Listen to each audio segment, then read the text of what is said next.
That's Drew. That's Mike. And that's Cam Nichols. Cam is a cyclist, coach, and entrepreneur who has turned his passion into a major part of his life. His YouTube channel has over 52,000 subscribers and nearly 6 million views, with videos that give his viewers an in-depth look into all aspects of living as a cyclist.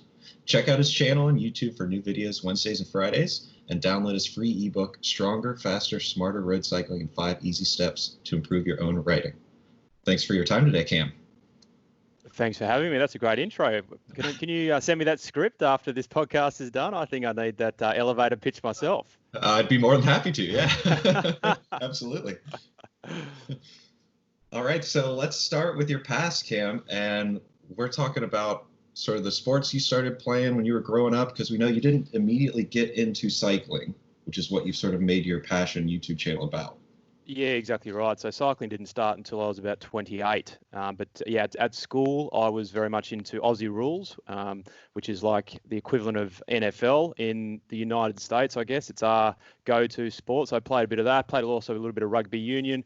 I think what got me into the sort of endurance sports was probably rowing. So I did rowing quite competitively at school.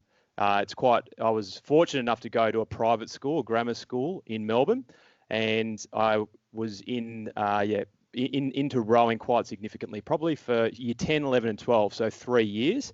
There was half a season where I ended up with glandular fever for about 3 months, and that's basically from overtraining. We had some, back in the late 90s, some very old school coaches that used to just flog you every single session. And as a school kid growing up, when you think about it, training, basically, we used to train 7 times a week. Four evenings on the river and 3 mornings in the gym. And we used to race on weekends, sometimes both Saturday and Sunday. So you think about doing that while also trying to do school. It was very taxing, reflecting on it. But that gave me my first taste for, I guess it's not necessarily endurance rowing, because it's kind of like 5 minutes of hell when you're doing it. It used to be 1,500 meters back then. It's now 2,000 meters at a schoolboy level. But it was certainly in that sphere. And yeah, that was pretty much, really my core focus. I did a bit of athletics. I was a bit of a shot putter back in the day, but yeah, rowing was probably my big go-to. But I wasn't quite tall enough. I'm about 5 foot, just under 5'11". So if you want to be really good at rowing, you got to be 6'4", 6'5". So I didn't have the long stroke, and as a result of that, once school finished, I didn't really stick to the sports. I got more into pubs and drinking and that kind of thing for quite a while. And was you guys call it crew, or is it rowing? Yeah, rowing crew. Yeah. So we had a crew of 8 with a cock. So there was 9 in a team essentially.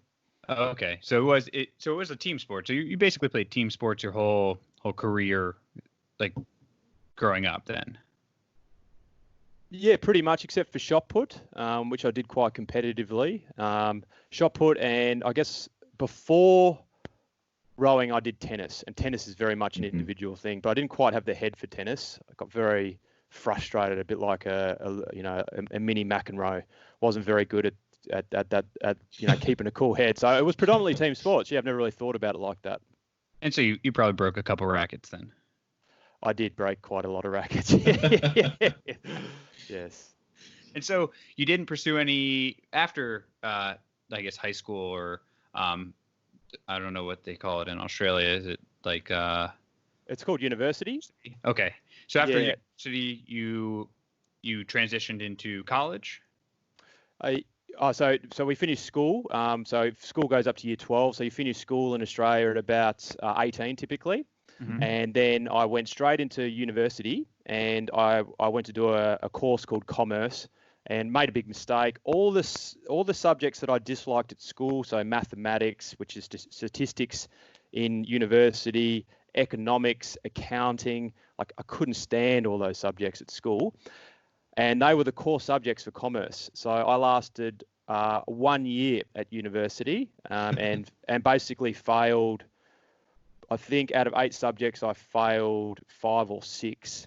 So I wasn't going, and I wasn't enjoying myself. And as a result of that, I turned to going out and enjoying the freedoms of being a teenager, going to the pubs, and clubs and all that kind of stuff. So I did end up going back and getting an advanced diploma, which is a level below a university certificate, just for a piece of paper. But, I didn't really find my passion until sort of my late 20s. So, the pressure of what do you want to be when you grow up? At 18, when I left school, I had no idea. And to be honest, even at 28, when I found cycling, that was more of a hobby. It wasn't really until I've got a video on my YouTube called How I Found My Passion at 38 years of age, which is basically what happened. So 20 years after leaving school, I finally figured out what I wanted to do when I grow up.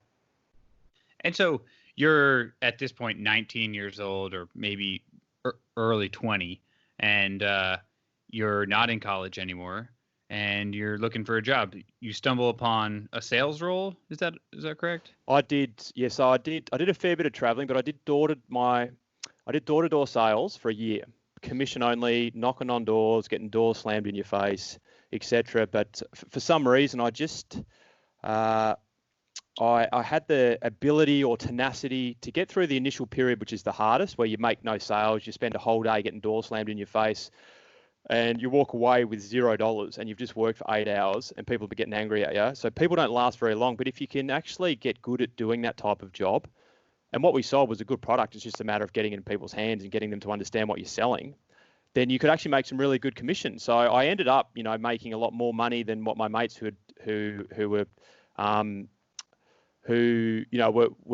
had quite successful corporate jobs at that time, who didn't go to uni. I was making more money than them, so I ended up making quite a fair bit of money doing that door-to-door sales. And at the time, it was mostly about money. I didn't realize what it was teaching me in terms of skill sets in life.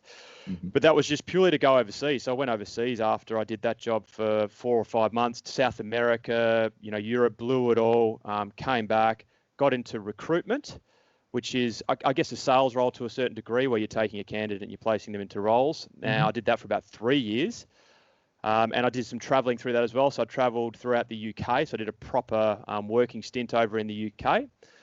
And it wasn't really until I came back and in recruitment, and left recruitment, and then got my first job working for, it's a UK software company called Experian in my mid to late 20s. And that's when I started to get into, once the traveling was behind me, wanted to settle down, found a girlfriend and all that kind of stuff that I wanted to, potentially marry at some point. I started to feel like, oh, hang on a sec, what am I doing here? I'm sort of in this corporate job, and I'm not really overly passionate about it. I've just sort of found my way here.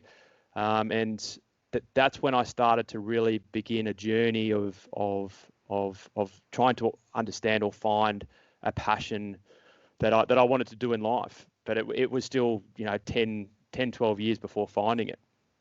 Wow. So at this point, you're back in Melbourne. You're working in this we'll call it the 9 to 5 route, right? Correct.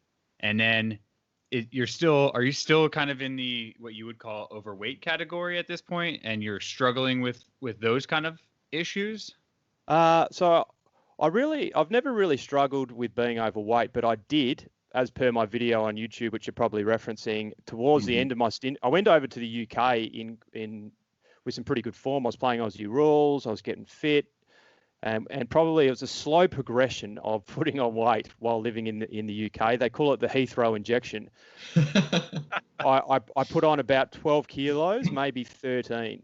And I sort of ramped it up at the end, because my sister was actually coming over from Australia to live in the UK, or Ireland actually, and I was going back, and we sort of spent a couple of months traveling together. So yeah, I put on weight, and then I did a whole bunch of traveling through Egypt, and didn't do any exercise, just really lived at large in terms of drinking and eating, and put on another 2 or 3. So when I came back, those photos that are on that video, where I've got some man boobs going and everything, that was my peak. But I did lose that pretty quickly. Actually initially through Muay Thai. I did Muay Thai for about 6 to 12 months, which was really that sort of started to really rip it off. But I wasn't passionate, and that wasn't really sustainable. And that's when I went to triathlon, and then eventually found cycling. And cycling has obviously since been the passion and helped me to maintain a healthy lifestyle. And what was the transition into triathlon? Like, why that sport?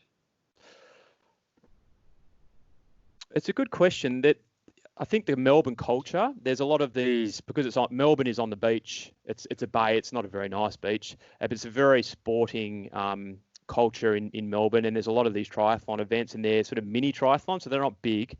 So they're easy to do. And, a lot of people tend to just migrate to them when they're sort of through that scene of, they've been in their 20s, they've been going to pubs, they've been drinking, they've been overseas. It's kind of like a standard flow for many people, and they want to get fit. So you go to the gym, but the gym's a bit boring. Oh, I'll do a triathlon. It's kind of just the way people flow. So a lot of people do migrate, do my migration that I've done, which is they do a few triathlons. They realise running is okay. Like I still enjoy running. I do a little bit of running here and there. Swimming, I don't really enjoy swimming, particularly in the bay, like the Melbourne Bay. It's a big city now. It's a pretty gross place to swim, or you can go to the swimming pool and then you get out and you smell like chlorine for 24 hours. But the road bike, wow, this is really cool. Like you go bunch riding and it's really fast, and there's these cool things that you buy as well, and the wheels are carbon fiber wheels. And so it became very quickly, the thing that I wanted to spend more time doing. That's interesting. And so how many triathlons do you think you competed in? Probably 5 or 6. Okay. So you were a pretty well-versed triathlete, and did you, during all of these training blocks that you were doing, you were probably falling more and more in love with cycling every time you went out? It was actually a mate of mine got into cycling about the same time as I got into triathlon. And I used to just hire the bike for the bike leg of the triathlon. So I used to train in the gym on the bike, and then I would hire a bike for a weekend and just ride the bike leg. And I thought, if I'm going to keep doing these triathlons, I'll buy a road bike. So I bought a road bike, wasn't really using it much. And this mate of mine, he just kept pestering me. He's like, you got to come try the bunch ride. You got to come try the bunch ride. I was like, yeah. So anyway, I went and did this bunch ride finally. And it's fast. It's like 45, 50 kilometers per hour. I don't know what that is exactly in miles. Yeah, but it's pretty fast. And yeah, it's like 35 miles an hour, I think, somewhere around there. Yeah, something that's like very that. Quick. It would be around there. Yeah. But it started slow. So I was in this bunch with all these other guys, and they're all got these cool bikes, and their Lycra was way better than mine. I looked like I looked pretty silly with what I was wearing.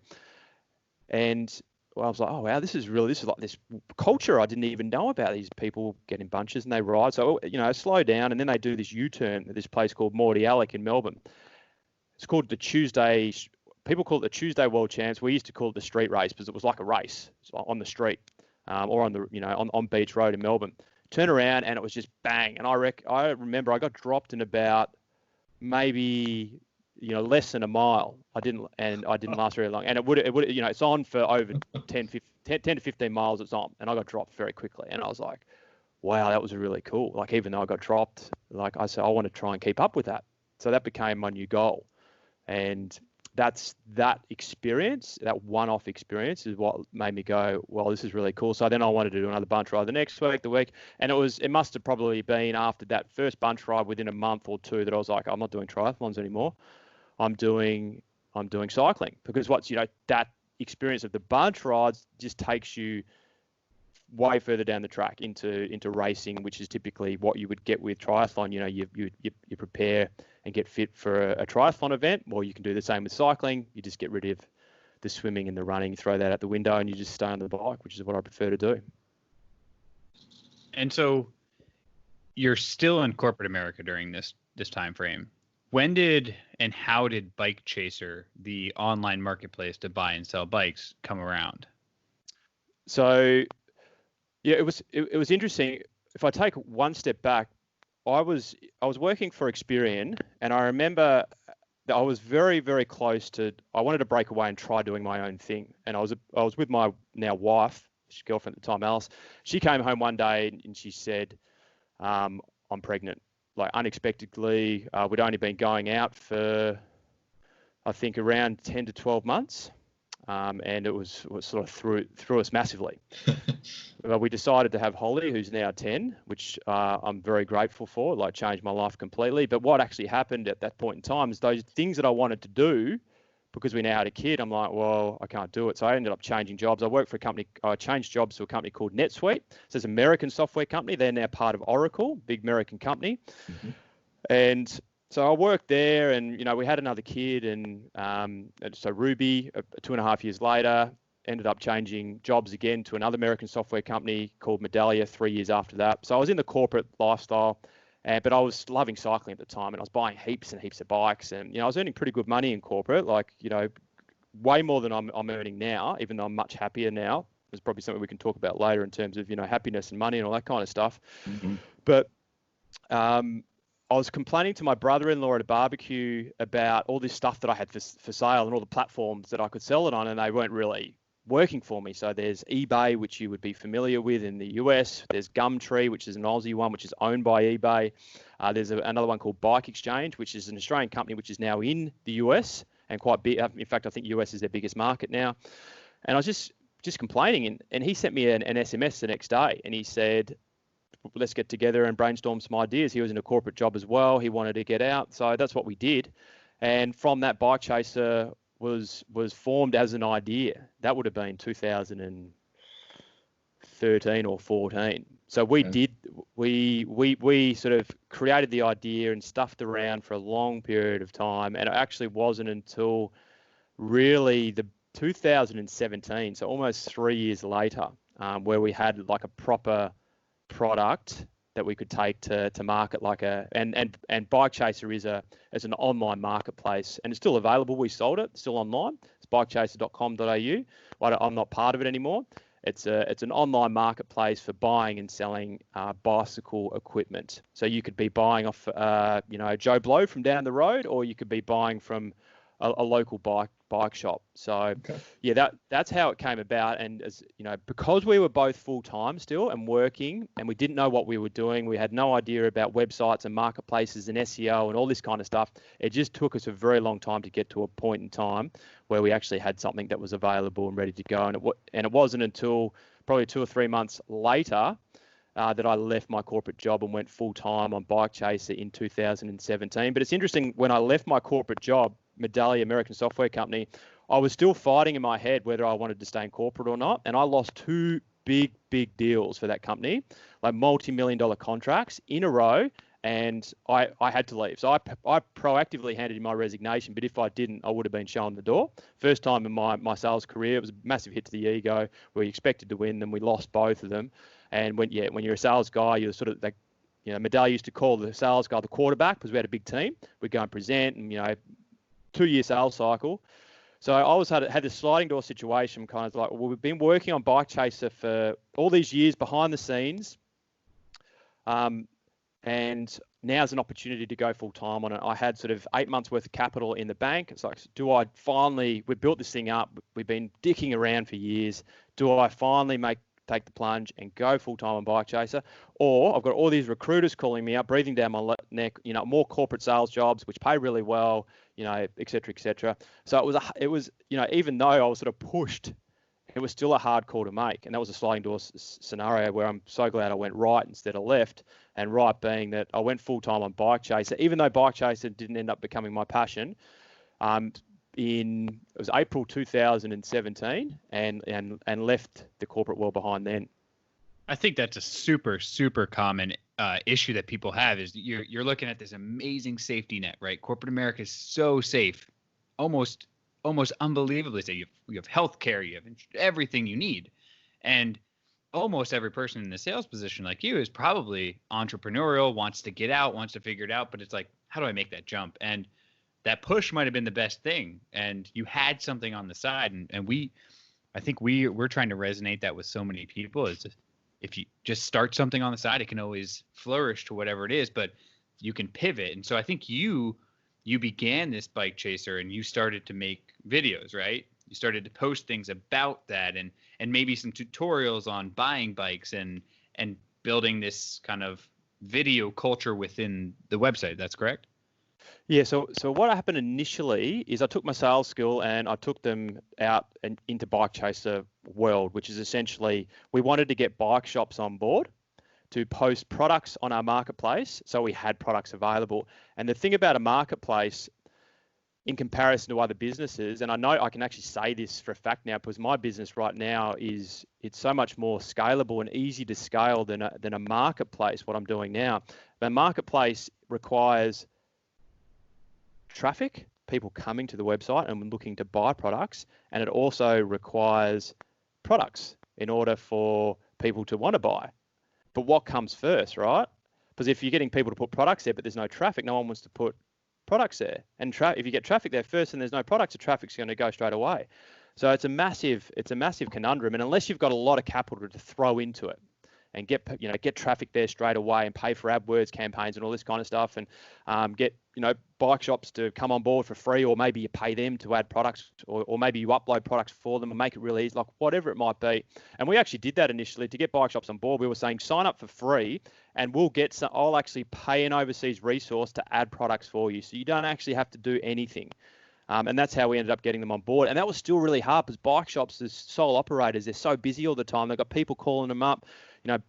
John, who's casual, called in sick. Mm-hmm. You go try and meet them. You're standing in the store for 3 hours while he's serving a customer, and like all you're trying to do is get 5 minutes of his time. So I did that for probably 6 months, and we eventually got to a point where we had quite a lot of products and a fair bit of traffic, but we needed more traffic to serve the products that we had available. So I then transitioned my time and started to learn about content creation, because if you want to get traffic to a website without paying for it, there's something called Google, which everyone knows about, and there's something called search optimization, which everyone knows about, and key search terms. So when people are looking to buy cycling equipment, particularly bikes, they want to do their reviews, read reviews and do their research. So we started to make content, and I learned how to write articles and all that kind of stuff. And we sat down with an SEO expert after about 2 or 3 months, and we said, how do we make our website go above Bike Radar and Cycling Tips and all these other big ones? Because we're down, we're either down the bottom of the page or we're at the second page, and no one clicks down there. It's the top 3 people they click on. And he said, you've got to make videos, because if you put a video inside an article, people spend more time on the page. And if people spend more time on your page when they're doing their research, Google will reward you, because it's like when people click on that link, they spend more time on that page versus that page, and we'll push them up the ranking. So initially we paid for a couple of guys to do videos. It was really expensive. And then my wife had an old DSLR Canon camera and it had video, and I'm like, let's just see what happens. So I started to make videos myself instead, sort of towards the end of 2017, going into 2018. Just fell in love with it. I remember making content, and I'd always save the video for the end because I love making the video, but writing the content, taking photos of the bikes and getting them edited and putting them in WordPress was a bit of a pain in the ass. But in terms of the video, I was just loving making the video. So that's kind of how I found video, through Bike Chaser. Completely by accident, had no idea anything about it, no idea I would love making videos, none of that. It was just purely by accident, and just fell in love with the process. And so that leads you into YouTube, right? And so exactly. 2017, exactly right. YouTube is a pretty established site. It's got, I don't even know, billions of people on it, but exactly right. And so, what was that transition for you? Had you sold the site at this point, or you were posting on Bike Chaser and YouTube to help grow search engine optimization? Yeah, so what you do with video, and so YouTube's massive. It's the second biggest platform in the world. So it goes Google, YouTube, Facebook are like the top 3. That was about 18 months, 2 years ago. Maybe Facebook's gotten to number 2. I don't know, but it's in the top 3. And it's the second biggest search engine in the world. So people, they do a lot of searching on Google, but they also do it on YouTube. But the thing about putting videos on your website is you've got to have a hosting platform to host the video. So we used YouTube as the hosting platform, and we embedded that video into the article. So it was already on YouTube. And I remember there was one video I made, Best Road Bikes Under $3,000 with a Twist was the title of the video. And I remember I was at my computer one day, and all of a sudden all these comments started popping up on this video that we made for Bike Chaser. It's like, it's weird. What's going on here? Clicking the video, I was like, oh wow! This all of a sudden, instead of having 100 views, it had like 3,000 views. I'm like, well, what's going on here? And I thought I couldn't figure it out for ages until somebody told me. It's like, that was the algorithm. The algorithm had pushed your video because of, you know, certain characteristics, watch time, the thumbnail, etc., and it had just started to promote it. And I was like, wow, that's super powerful. So I started to learn more about YouTube, and what ended up happening is in mid 2018, I was kind of like, can I see myself doing Bike Chaser long term? Because there's a whole other side to it. There was 4 directors, which became 3, and the other directors were doing other stuff, and I was pretty much full time on Bike Chaser, and there was a little bit of friction between what was going on behind the scenes, who was doing what. So I was doing a lot of work on Bike Chaser, like 7 days a week, pretty much. And it was you know, as I said, it was marketplaces the light was at the end of the tunnel, but it was far away, still far away. So I sort of thought, well, what can I do to safeguard myself? So the videos that I was making on Bike Chaser, I said to the guys at the director, said, what I'm going to do is I'm going to create my own YouTube channel, which is Cam Nichols, the YouTube channel, which you talked about at the start, in mid 2018. And the videos that I make for Bike Chaser, it's going to be on Cam Nichols' YouTube channel. And they said, no worries. So the videos were still going on to the Bike Chaser website. And actually, if you go to Bike Chaser website now, they've actually kept my videos there. So there's a stream of all my videos just because it keeps their content fresh and all that kind of stuff. And they said, no worries. So I continued to make videos, but it was on my channel. And basically at the start of 2019, I sat down with my wife and had a discussion, and she said, you've got to get rid of this Bike Chaser thing. It's, you know, it's a weight on your shoulders. You focus on the videos. It's what you love doing. And she pushed me, and so that's what I did. I sat down with the guys. It was a tough discussion after being in business with them for a couple of years, and said, I don't want to do this anymore. And they said, well, if you don't want to do it, we don't want to do it. So because I was kind of the driving force behind it. They were more on the tech side. I was the one passionate about the cycling and all that kind of stuff. I knew the industry. And yeah, so we sold the business in 2019, probably mid to late year last year. And then I went full time. I basically went full time on, I don't do YouTube full time. It's probably about 50% of my time, but I went full time on my own thing, which involves the YouTube and also the coaching side of what I do, the road cycling, because I've become a coach through YouTube. So YouTube sort of taught me that, hey, you're actually pretty good at coaching, which we could talk about if you want to. It was that was an interesting thing for me as well. Sort of back end of last year. So I've only really been doing what I'm doing now, where I've sort of like found my passion at 38. I'm almost 39.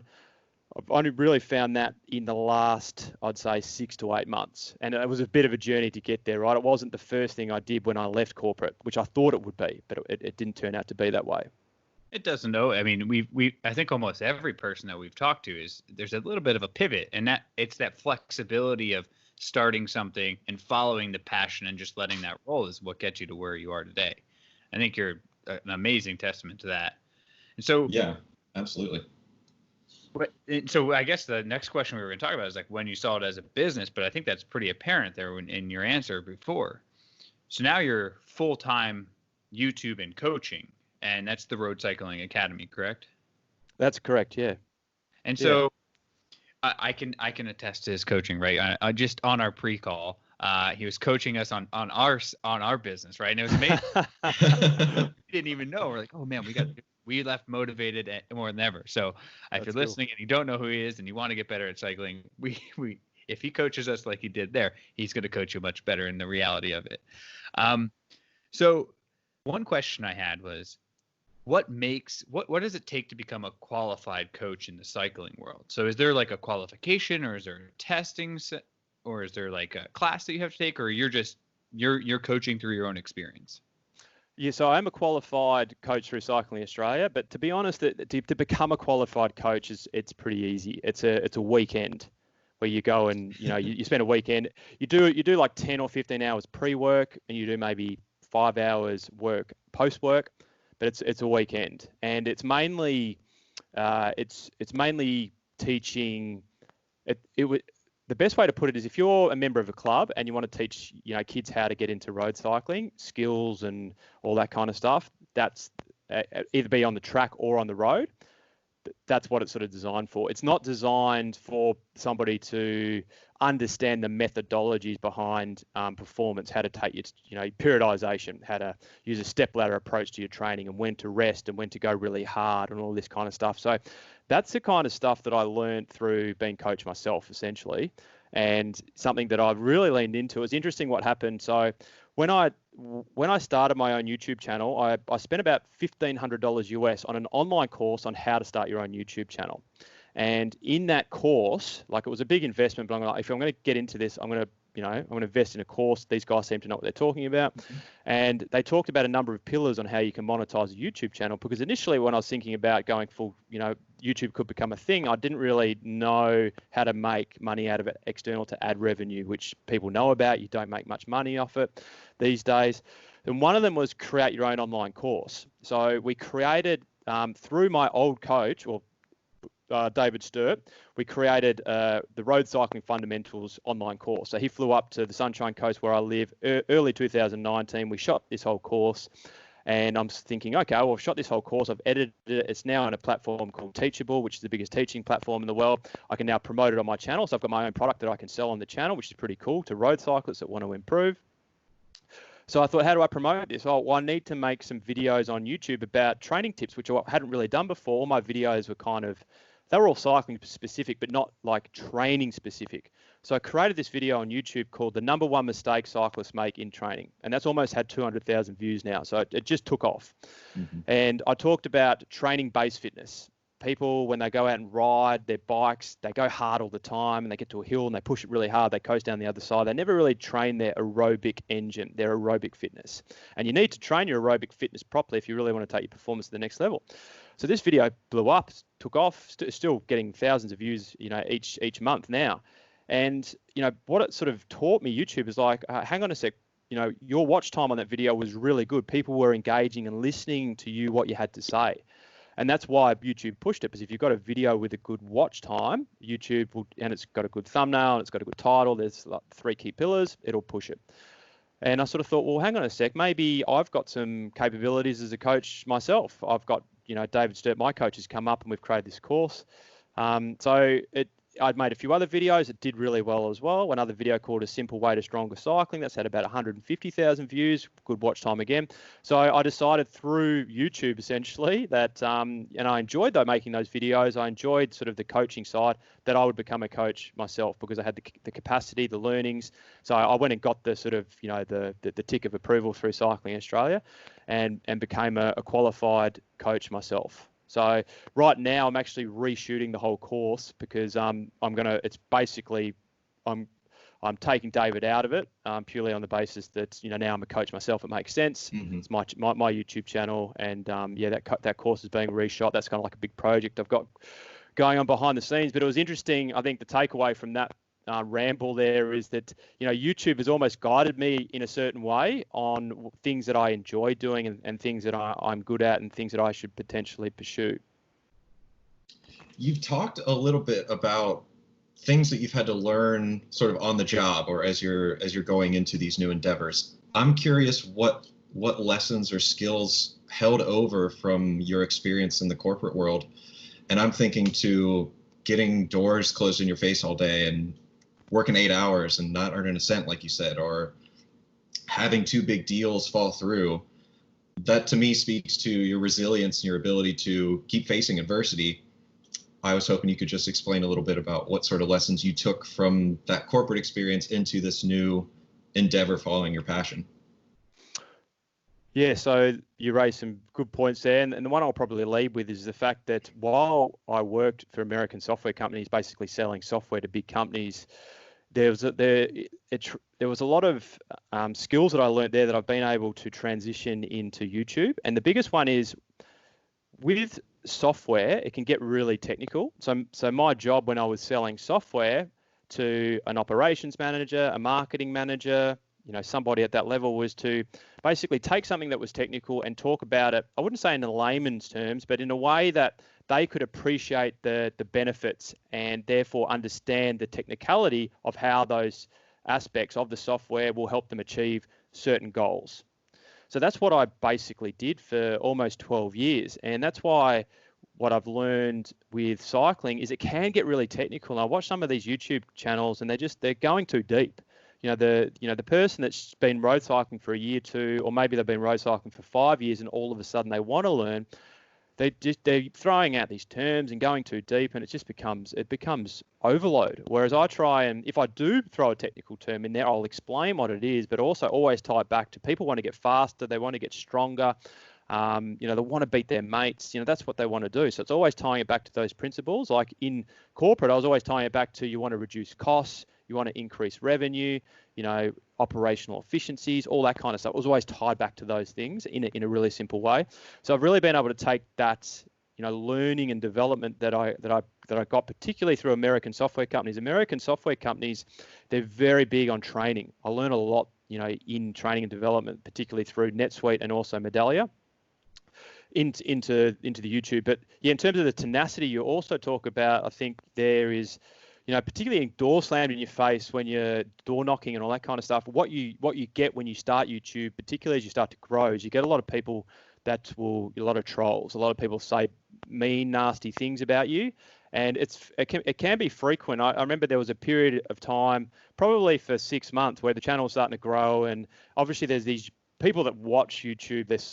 They've been around for a while. They see these YouTubers come, and they're just, for whatever reason, they don't like it. So they'll throw some nasty things your way. So that took a little. It wasn't until I really started listening to Gary Vaynerchuk actually that he really puts those things into perspective. So while I was able to deal with it, they were affecting me for a little bit for a period of time, particularly when people get physical. I remember one guy telling me I needed Botox in my forehead to deal with my frown lines. I needed to go to the dentist to get my crowded teeth fixed up. He didn't do it in a nice way. And he said I stank at the end of it. just to really throw a punch in there. So they can get pretty mean and nasty. But right now I actually, my wife doesn't like the fact that I do this, but a lot of people on Instagram, I've got an Instagram account, and I respond. I don't do it in a nasty way. I just share the comments, the fun, the ridiculous trolling comments on my Instagram in my stories, and people laugh with me. So I now share it, and we have a laugh about it, because at the end of the day, they've out of all the hundreds of comments I get, they're minimal. They ramped up for a short period where I was growing, but now I've kind of established on YouTube. They seem to have minimized. And yeah, I think, what you talked about there is that, getting door slammed in your face when you first started, and some of that, while it's not adversity in a global sense, it's more of a first world sense. Absolutely. It certainly taught me taught me how to persevere. And look, even now I still, you publish videos and they don't do too well, and you get criticized, but you just, now I think it's probably the early days where that happens, where you kind of question yourself. And in terms of questioning myself, like when I was doing Bike Chase, months making no money, and that was hard. And even the second year, I made very little money, and it was just by chance that when I ran out of capital, my wife's business took off, and that was able to sustain mortgage payments and all that kind of stuff for a period of time, until it's probably only been the last 5-6 months where I now have a business which makes money. I'm about to hire some people, so it's gotten to a good point. But there was a period of time where it didn't make much money at all, and that makes you question yourself, probably more than anything, more than all the trolls on YouTube and what you hear people say about your back. And there was a couple of guys in corporate jobs saying, when are you going to come back to a real job? Like this kind of stuff, that stuff hurts when you're really working hard and you're pushing. But, the challenging part was not making money for pretty much almost 2 years. So you question yourself a lot, but, managed to get through it. And I'm glad I did, because if I didn't, I would have never really, probably found what I've now found. That's awesome. That's great feedback. Thank you. Yeah. So let's talk a little bit about how big of a community and how much the community means to you. So you have 50,000 subscribers, a little over, and you're posting 2 videos a week. How much interaction are you doing with them? Are you responding to comments? Are you driving them to your website so that they sign up for your newsletter? What kind of interaction are you having with them? So I try and respond to all comments, but I find it difficult. If you get a video that takes off, the bigger the channel grows, I'm finding the more videos take off. So say in the last month and a half, I've had 4 or 5 videos go over 100,000 views in in a couple or 2 to 3 weeks. Some even less, which, you know, back in the day to hit 100,000 views is like, whoa, you know, and it would take a video a long time to get there. But now it's happening more and more rapidly, which is great, which is what you want. But the flip side is that it's like when the videos do take off, you get 300 or 400 comments under a video, and you've got to do all these other things as well. So I do miss, you know, at the moment, because I've got other priorities, a lot of comments, unfortunately, these days. Not because I want to, just because it just, you know, people ask questions and some people write essays. I really wish people wouldn't write essays, because when I'm reading them, I feel obligated to read it, and they'll embed 15 questions in the essay. And it's just like, just ask me one question. Don't write an essay, please. So I do respond in terms of, you know, one thing I noticed recently was, because I was getting all these views, people want to, you know, who is this bloke? You know, there's a certain portion of people that will click on a video and just leave. And there's some that go, oh, who is this bloke? I'll click through to watch his 3-minute video, which is on my channel page, which is about how my cycling story in 3 minutes. And then some will click through to the website. And I noticed on my website, which I built in 2018, which I told you when I first started the YouTube channel, I need a website, build it in half a day, whack, put it there. There's nothing really on it. I was getting 6,000 or 7,000 unique visitors to that website. This is going back a month ago when I looked, and I'm like, whoa, that's a lot of people, unique visitors. I'm not doing anything on that website. There's no, there's nothing on it, but they're just going there. So right now I'm actually redeveloping that website and the Road Cycling Academy website, so I can be a bit smarter about how I bring people into the community. Because right now, you mentioned an ebook at the start. I do give away a free ebook that's linked to under all my videos, and there's a fair bit of good information. There's a lot of good information in that ebook, which brings people in, but it's not everyone's going to click on an ebook. You know, you've got to find other ways. So I'm sort of transitioning now that I've rapidly built when I say rapidly, the channel grew reasonably quick, but it's probably been the last 3 to 4 months where it's had a big spike. 40,000 didn't even seem to happen to me. That was almost like within a month, I went from 40,000 to 50,000. So it's just growing rapidly. So the idea is now, okay, well, how do I bring people when they do go to my website? You know, there are other things that they can do there in order to bring them into my community. And when I say community, one is being a subscriber, other social platforms. I don't spend much time on Instagram and Facebook, but particularly email. And I talked to you both about the importance of email last time we spoke, is trying to get them on the email newsletter list. People neglect how powerful email still is. And if people are buying into a personal brand, the likelihood of them opening an email versus, a corporate or a retailer sending you some type of sale, the open rates are pretty high. People are engaging. So that becomes a big part of the community aspect that I'm trying to create as well. But ultimately what I'm trying to do is trying to get these people, bring them into community, and also educate them on the product that I've got, which is the online course, Up-Level Road Cycling course, which is really designed to help road cyclists up-level their road cycling to go from an intermediate level to a more advanced level through online video tutorials. Not everyone that joins the community is going to be up for that, but I think what people don't realize online these days, with any website, with anything, with any social, any product, whatever it might be, there's just so much information thrown at you. If you go on Facebook or Instagram, it's like your head just gets ripped off, and you click on something and you read it for a bit and then you click off it. Mm-hmm. So what I'm trying to master at the moment is to take people through it's a sales funnel, and it's essentially a sales process online. So if you're in sales in business, you'll take a company through a sales process. You'll meet with a stakeholder who'll introduce you to another stakeholder who'll introduce you to a key executive, and you go through this process and you build up this relationship, and then at the end of the line they might purchase what you've got. But how do you actually do that online with a product that's worth about $350? Well, you've got to get them into your list, and then you slowly build a relationship by giving them information, and then they build trust and rapport with you. And then at some point in time, whether it be at the end of that sequence or whether it be in a year's time when they're all of a sudden ready, they've built a relationship with you, they're in your community, and they're now ready to purchase your product. So that process that I talk about there is something it's a bit of an art that I'm trying to always improve. But I've certainly got it to a point now where the business is as I talked to you about, is now successfully making money, and I'm pouring it all back into the business. So my ultimate goal with my business isn't to make money. It's actually What I enjoy most is getting the stories of the cyclists that have, there's something called the FTP, which is their power number, that everyone's trying to increase their FTP. Okay. Or they're trying to win a race. Is get the stories that I get back from guys as FTPs have increased by 120, 150%, or they've done their first race and they got a podium or something like that. That's the kind of stuff that really gets me excited and I really love. And the fact that I can make money off it is great, because obviously everyone needs to live, but that's kind of secondary. The first part is just the buzz that I get from somebody who's done the course and they've improved significantly.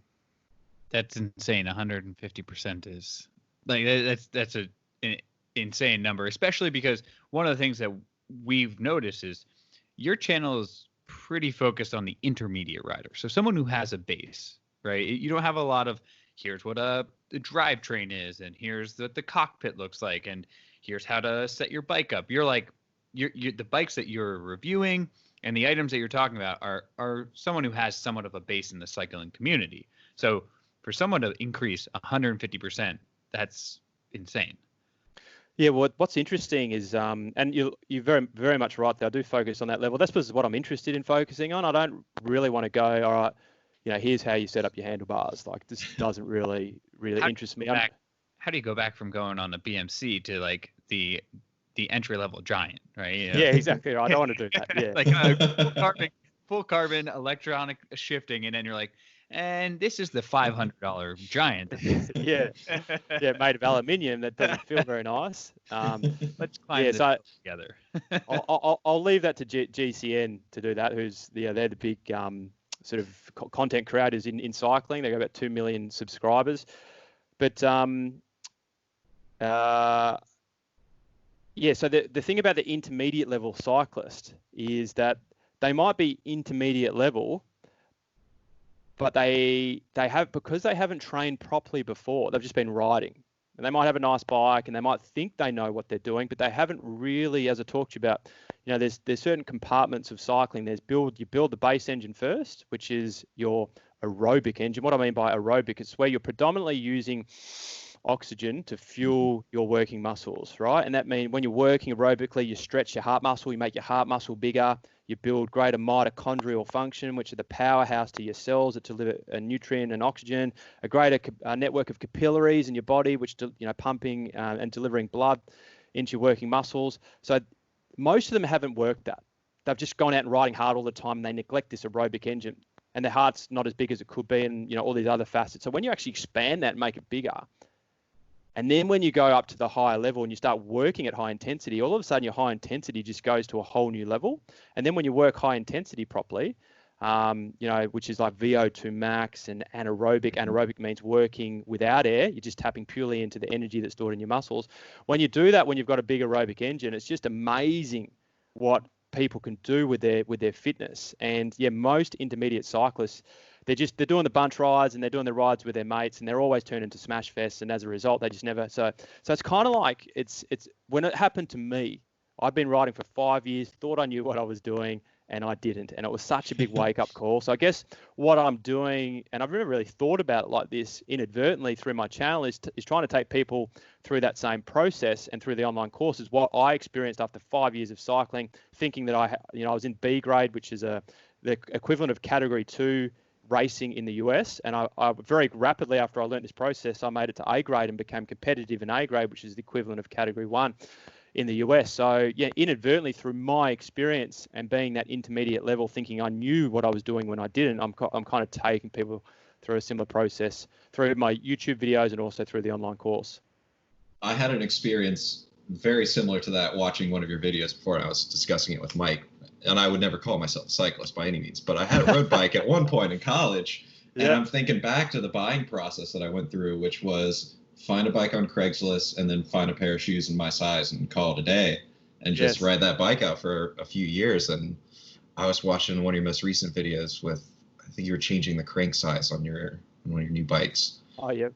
And I'm just thinking, wow, I was so clueless on all of this. But But speaking to that video and speaking to one of your other recent videos, I appreciate how you get experts and you collaborate with experts and show them in the video explaining these things. And that also tied into when you were saying you took the lesson of explaining difficult concepts in the corporate world and being able to get up and talk about those. I noticed that with the videos, and I noticed it especially with one of the nutrition videos you did recently, which the gels versus bars. I really enjoyed listening to that expert discuss the differences between them and hearing you discuss the difference between them, because we were saying, again, a newbie moment for me. I was like, wow, having to eat 90 grams of carbohydrates in an hour to maintain that is unbelievable. And then putting it into terms of those bars, thinking, wow, that means I got to eat one of these fruit and nut bars every 20 minutes while I'm riding. That sounds awful. Yeah, it does, doesn't it? Yeah. And it's funny, those experts that I've brought in is I've always wanted to, but I haven't. You got to be proactive. It doesn't just happen like that. You've got to email them or be introduced, because they're kind of like initially, oh, who is this? Who is this bloke? The benefit that I've got now is when they click on my channel, they see 52,000 subscribers and they see videos there with lots of views. So that's kind of become an asset where they're kind of like, okay, I'll give this person my time because I'll probably get some leads out of it. But I did it because I'm creating this online course in the background, which is taking a lot of my time. And I'm thinking, well, how do I continue the Wednesday videos? Because each video edit can be anywhere between sort of 8 to 20 hours, depending on the complexity of it. So how do I keep it, particularly with scripting and pitching and all that kind of stuff? So I said, I'll get some experts on. So the bike fitting expert and the nutrition, Steph Cronin, who's actually going to be on tomorrow, talking about weight loss in cycling, because a lot of cyclists struggle with weight loss because they start riding to lose weight and then they don't lose any weight and they can't figure out why. So she's going to be talking about that tomorrow. So those video edits, once I go there and I shoot, it's a bit of a process. I've got 3 or 4 videos up my sleeve, and because there's been no scripting, there's been no pitching, all I've had to do is film that person. The video edits take maybe 2 hours, maybe 3 max. So I can now work behind the scenes that 5 to 10 hours I've got up my sleeve to work on the videos for my new online course.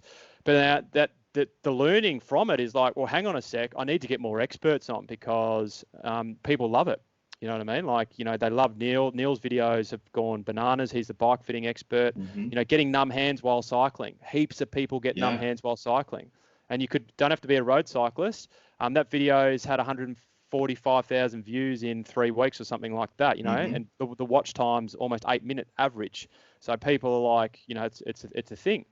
Steph's video on weight loss tomorrow will be really interesting, because weight loss is a huge, huge topic globally, as you would know. It's very competitive, but all the videos on weight loss and cycling, they go through the roof. So it'll be interesting to see. But yeah, the accidental learning through it is like, oh, even in the future, once I finish shooting my course, I need to, now the channel has got the subscriber base and there's a bit of an asset there that I can take to experts.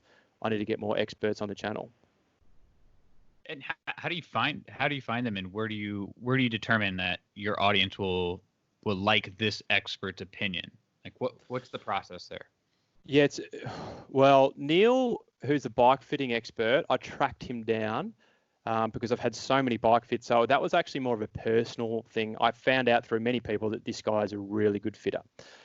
Just by fluke that he happens to be very good on camera and articulates himself very well. So that's why people really love his content, because this guy, when he talks, he just nails it every time. And there's no ums and ahs, and he breaks things down clearly. It's like really, really good. With Steph as well, she's very good as well. So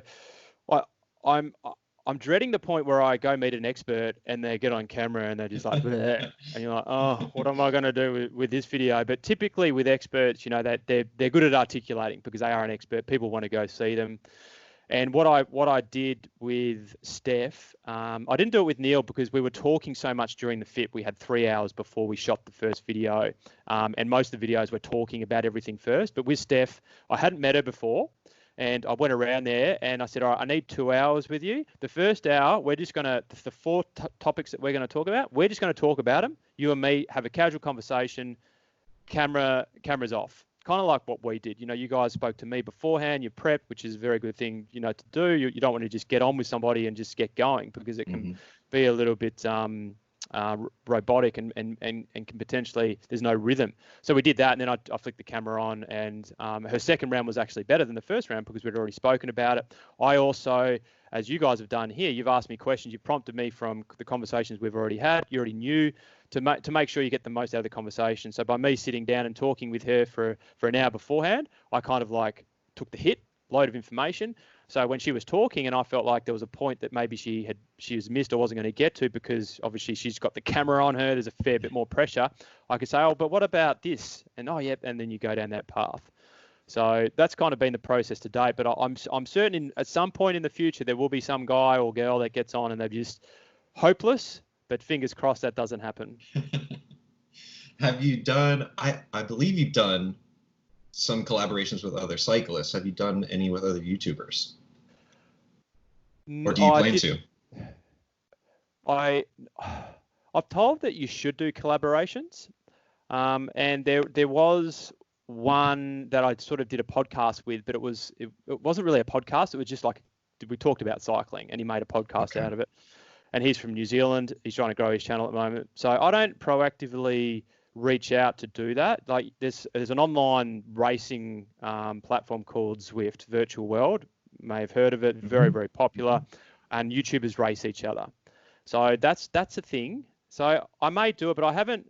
It's normally the growing YouTuber looking to get exposure that reaches out to the YouTuber that's growing or quite big to get exposure to do something. So I never did that with, when I was growing.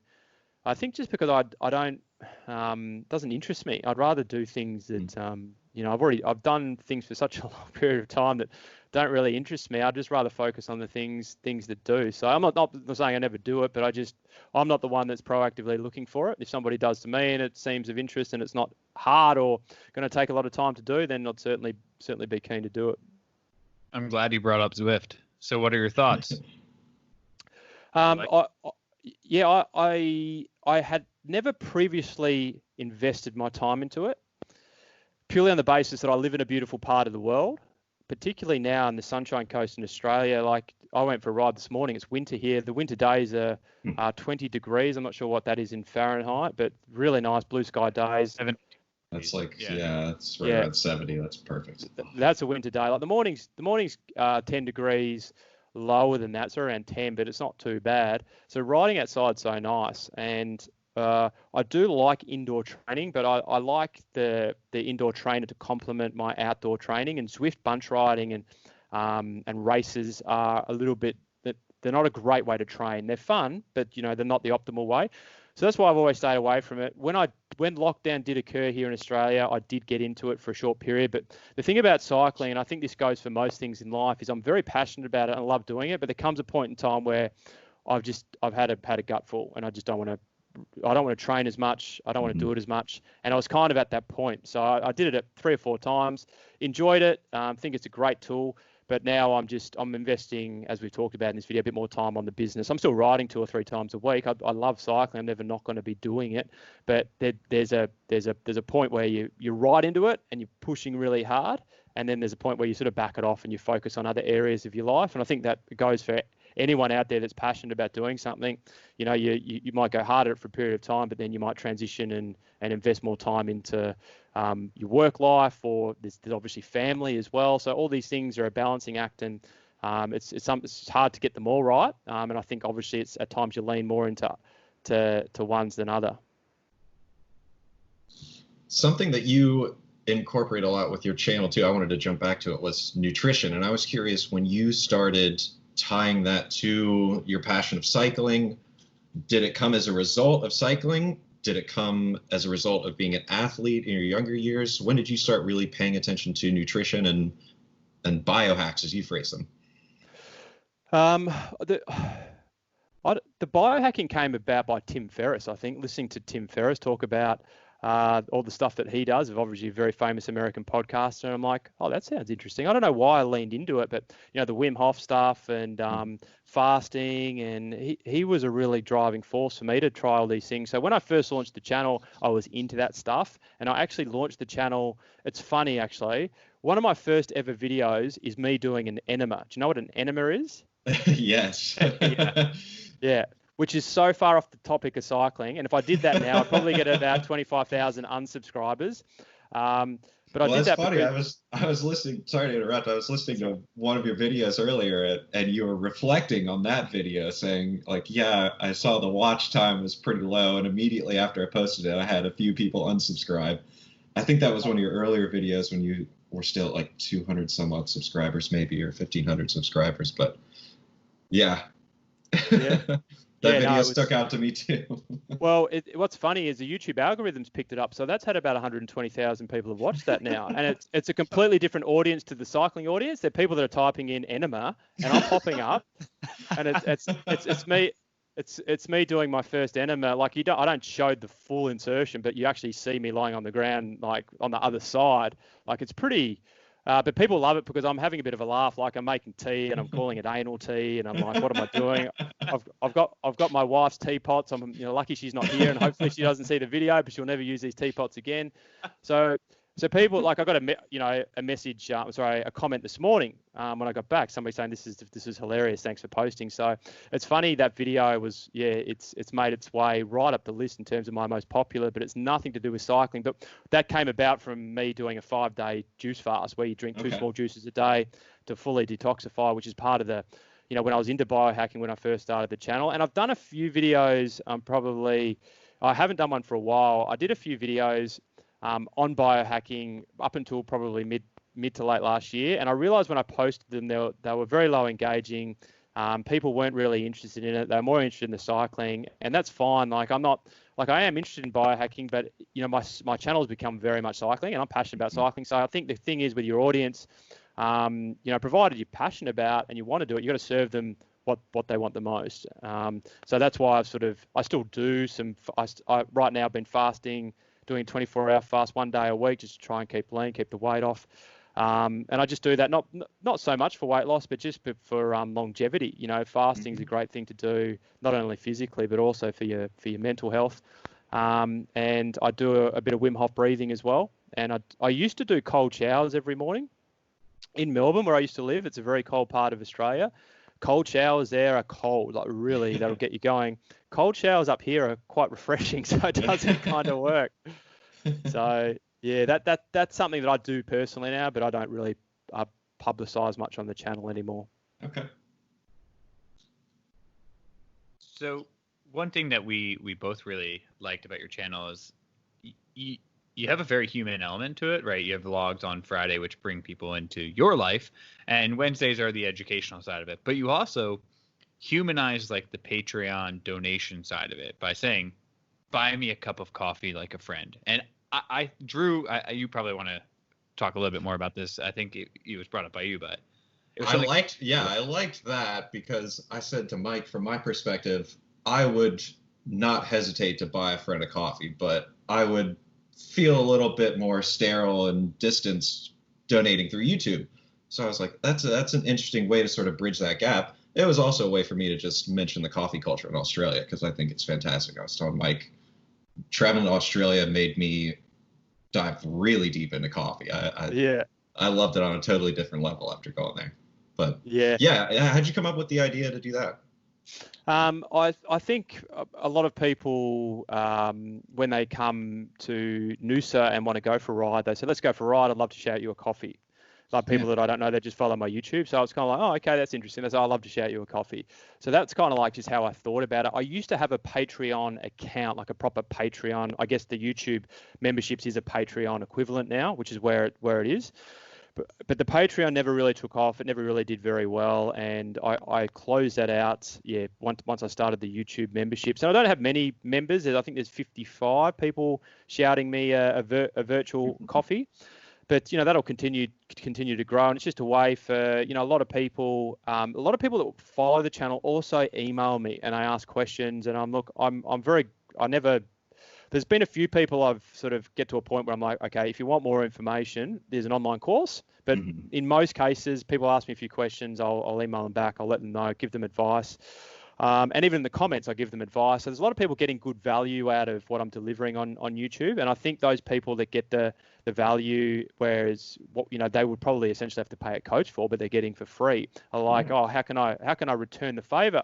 to this guy. So, you know, $4.99, I think it is Australian, which is probably like 50 cents US at the moment. It's not huge. It's not a huge amount I'm asking for, and it's just something that I've blended in because it's another way to make some revenue through the channel. Which, you know, at the time of launching it, the advertising revenue, I'm happy to share because I know people are interested in this, was about 1,500 to 2,000 US per month, which is okay.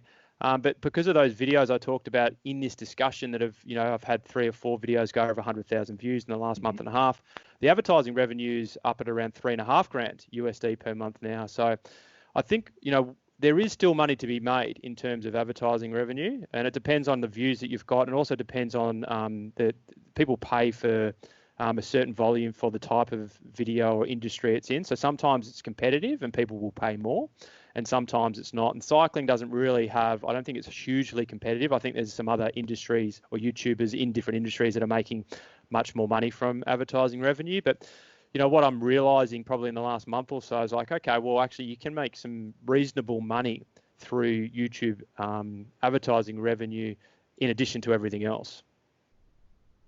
Yeah, that kind of gets to what I was going to ask about your future plans for the channel. You're at a point now where exactly 2 years ago almost, you were making a video thinking your first 105 subscribers. You're now up to over 52,000. And it seems like in the past few months, you're having some videos really take off for you. So what's the game plan look like for the next few months, we'll say, for the rest of this year and further ahead?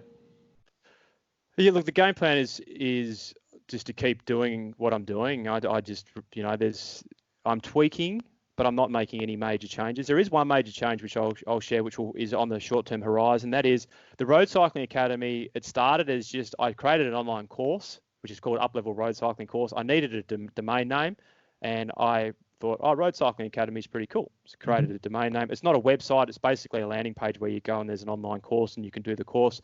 So the Road Cycling Academy is about to become a legal entity, like a company. It's going to have its own website with content and all sorts of stuff on it. And the Wednesday video that you talk about is the RCA training tip show. At some point in the next, I'd say 3 to 6 months, that'll be taken out of the channel, and I'll create a new channel. Called the Road Cycling Academy channel, or the RCA channel.